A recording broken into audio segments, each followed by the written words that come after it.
အားလုံးပဲမင်္ဂလာပါရှင်ကျမတို့ရဲ့ Let's Read Channel ကနေကြိုဆိုပါရစေစာဖတ်ဖို့အချိန်မရှိတဲ့သူတွေအတန်းနဲ့နားဆင်ရတာကြိုက်တဲ့သူတွေအတွက်ဒီ channel လေးကနေစာအုပ်ပေါင်းများစွာကိုတင်ဆက်ဖတ်ပြပေးသွားမှာမို့ like and subscribe လေးလုပ်ထားပေးဖို့မမေ့နဲ့အောင်နော်ကျေးဇူးများတင်ပါတယ်ရှင်အခန်းနှစ်မဲစာမြိုင်နဲ့သူ့ဘရာဇာကိုကန်ထူးအခန်းဆက်ထိုအခိုက်ခြံဝင်းအပြင်ဘက်တစ်ပင်ကွယ်ရာတစ်ခုမှလူနေရောက်ပေါ်ပေါက်လာသည်ရှေ့မှလူသည်ချောင်းတစ်ချမ်းဟပ်၍ခတ်တိုးတိုးအတန်ပြုသည်ကိုဘိုးတောင်သည်ကြားဟန်မတူပင်မန်းချင်းနှင့်အတွင်းထဲတွင်နင်းမြုပ်နေပုံရ၏အပြင်မှလူသည်အတန်ကိုမြင့်၍ခေါ်သည်အိုးဖျကိုဘိုးတောင်အော်ဗျို့ဘသူပါလဲကိုဘိုးတောင်သည်ပြန်ထူးရင်းနေရာမှလျင်မြန်စွာထသည်အပြင်မှလူကအေးချမ်းစွာဖြေကြ၏သူ့ဘရာစာမောင်ကန်ထူးရဲ့ပါကိုဘိုးတောင်အော်ကိုကန်ထူးလားဟုတ်ပါတယ်ကိုဘိုးတောင်စုံတော့ဦးသိန်းစံလဲပါပါတယ်ကိုဘိုးတောင်သည်ပြပြတလဲထကခါမတော့ကိုဖြုတ်၍တကားကိုဖွင့်ပေးသည်ကိုကန်ထူးကလည်းဗျာမြုပ်ချက်သားကောင်းလိုက်တာအခုမှပဲပေါ်လာတယ်ဝစ်လုံတော်ရကိုညင်းပယ်ထုတ်သောကိုဘိုးတောင်သည်သူ့ဘရာစာကိုကန်ထူးကိုမူရင်းနှီးစွာဆို၏မြုပ်ဆိုဗျာဆရာလေးမှမရှိတော့ပဲဟာ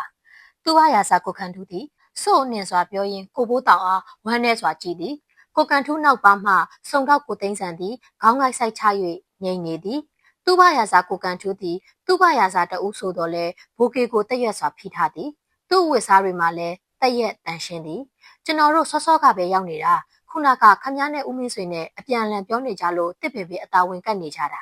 ထိုအခါမှာကိုသိန်းစံကဝင်ပြောသည်ကျွန်တော်ကတော့ညနေကလေးကလေစိတ်မှရှိပါတယ်ဒါပေမဲ့ဆရာကြီးတို့ကိုကျွန်တော်တွေ့ရင်တခြားလူတွေပါလိုက်လာမှမို့ငြိမ်နေခဲ့ရတာနောက်မှအကြံရတာနဲ့ကိုကန်ထူးစီပြေးပြီးအတူလာကြတာသူတို့နှစ်ဦးသည်ကိုဘိုးတောင်နှင့်အတူခုံတန်းရှေ့ပေါ်တွင်ဝင်ထိုင်ကြသည်နေကောကောင်းကြရဲ့လားယင်ကိုဘိုးတောင်ကိုကန်ထူးမင်းတစ်ဖြစ်ကိုဘိုးတောင်ကပြန်ပြေးသည်ကောင်းပါရဲ့ဗျာရောက်ရောက်ချင်းခမားကိုတောင်မေးသေးတယ်။အော်ကျွန်တော်ကိုမေးသေးလား။ဘယ်နဲ့ပြောတာလဲကိုကန်ထူအကိုလေးကိုမမေးရင်ခမားကိုလည်းသူတို့ဘယ်မေးနိုင်ပါမလဲ။သုံးဦးသားသည်ဂျိုင်းတို့တပြင်းချလိုက်ကြသည်။အတန်ကြာငိမ့်နေပြီးကြပြီးမှကိုကန်ထူကပြောသည်မအိတ်ကြသေးဘူးမဟုတ်လားကိုဘိုးတောင်ကျွန်တော်တို့သွားတွေ့လိုက်ကြအောင်မယ်။အင်းသွားတွေ့လိုက်ပါအောင်ဒီညတော့အိတ်ကြမယ်မထင်ပါဘူးဗျာ။ကိုဘိုးတောင်ကညှိညွတ်စွာပြောသည်ကိုကန်ထူးနဲ့ကိုသိန်းစံတို့သည်ခြံကြီးစီသို့လေးပင်စွာရှောက်လာကြသည်ကိုကန်ထူးအတွက်မူဤအိမ်ကြီးကိုအကြိမ်ကြိမ်ရောက်ခဲ့ဘူးသည်အိမ်သားတဦးကဲ့သို့ပင်ဤအိမ်ကြီး၏အစိပ်ပိုင်းအားလုံးကိုသိရှိခဲ့သည်တို့ရာတွင်ရင်းနှီးသောအိမ်ကြီးစီသို့ချင်းကပ်သွားမိစဉ်ကိုကန်ထူးရှင်၌ထူးဆန်းသောဝေဒနာတစ်မျိုးကိုခံစားလိုက်ရသည်အော်ဆရာလေးကိုသိန်းစံကငြိမ်သက်စွာအတူလျှောက်လာခိုက်ကိုကန်ထူးကကြည်ကြည်ကွက်ကွဲရွတ်လိုက်သည်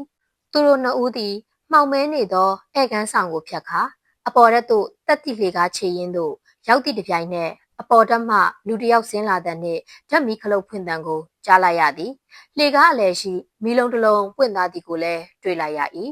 ဒေါက်တာဦးထွန်းအောင်သည်လှေကားမှဖြင်းညင်းစွာဆင်းလာသည်ကိုကန်ထူးနှင့်ကိုသိန်းစံကလှေကားရင်းတွင်ခြေစုံရက်လျက်စောင့်စားနေကြသည်အော်ကိုကန်ထူးတို့ရောက်နေကြပြီလားဒေါက်တာဦးထွန်းအောင်သည်ပျော့ပြောင်းညင်သားစွာလှမ်းနှုတ်ဆက်သည်ဤသို့ဆိုပြန်သောလေရင်စိတ်တွေနှုံနှဲစိတ်သုံးလှသောပါရဂူကြီးသည်ဖော်၍ပြပြလှပါ၏ကိုကန်ထုကရိုသေစွာပြန်နှုတ်ဆက်သည်ဟုတ်ပါတယ်ဆရာကြီးမမလေးကအပေါ်မှာပဲလားဒေါက်တာဦးထွန်းအောင်၏မျက်နှာသည်ပြန်လည်ညှို့ကျသွားသည်ဟိုထဲမှာပဲထင်ပါရဲ့ကွယ်လာလေးကိုကန်ထုနဲ့ကိုသိန်းစံလဲလိုက်ခဲ့ပါလားဆရာကြီးလည်းအဲ့ဒီသွားမလို့ဒေါက်တာဦးထွန်းအောင်နောက်ပါမှကပ်၍ကိုကန်ထုနှင့်ကိုသိန်းစံသည်စိတ်ငြိမ်စွာလိုက်ပါလာခဲ့၏မှောင်နေသောဈေးကျင်တစ်ခုကိုဖျက်လျက်အိမ်ကြီး၏လက်ရဘက်ရှိမြေတိုက်အခန်းတစ်ခုစီရောက်လာကြသည်သုံးဦးသားအခန်းတကားရှိဝဲရက်လိုက်ကြသည်မှန်တဲ့တကားမှာအနှဲငယ်ပွင့်ဟနေ၏အတွင်းသို့မဝင်သေးပဲအသာပင်အခန်းတွင်းသို့ငေးကြည့်လိုက်ကြမိသည်